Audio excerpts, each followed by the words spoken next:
नमस्कार दर्शक बंधु पाणीपाग खबर आप समस्त को स्वागत। आसूची लघुचाप प्रभाव में सारा राज्य प्रबल वर्षा नहीं चेतावनी देला पाणीपाग केन्द्र। 4 रु बढ़िबो वर्षा परिमाण 10 तारिख पर्यंत राज्य में अनेक स्थान में प्रबल अति प्रबल वर्षा हेबो। एथर उपकूल सह उत्तर में प्रबल अति प्रबल वर्षा नहीं चेतावनी देछि विभाग। पार्वण में भिजिबो सारा ओडिशा। उपकूल में अनेक स्थान में भारी वर्षार एबेठू चेतावनी रखिला पाणीपाग विभाग।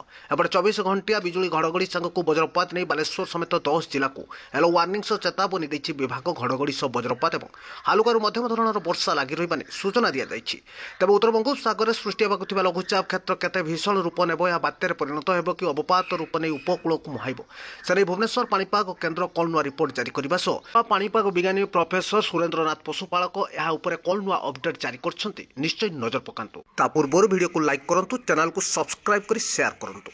तो भारतीय पाणीपाग विभाग बा आईएमडी जारी सूचना अनुसार दक्षिण पूर्व बांग्लादेश और यार पार्श्ववर्ती अंचल में बुधवार दिन एक घूर्णिबलय सृष्टि होइछि। यह आसंता 4 तारिख बेलू उत्तर बंगोपसागर निकटस्थ पश्चिमबंग और ओडिशा उपकूल में लघुचाप रूप नेबार संभावना रही। यार प्रभाव में 4 तारिख राज्य में आरंभ हो वर्षा। प्रबल वर्षा थिबारु पाणीपाग केन्द्र सतर्क सूचना जारी होइछि, जार प्रभाव 10 तारिख पर्यंत राज्य में देखा मिलिब। उपकूल उत्तर ओडिशा आभ्यंतर और पश्चिम ओडिशार केतेक स्थान में प्रबल वर्षा होइपारे एभली किछि पूर्वानुमान करिछि भारतीय पाणीपाग विभाग।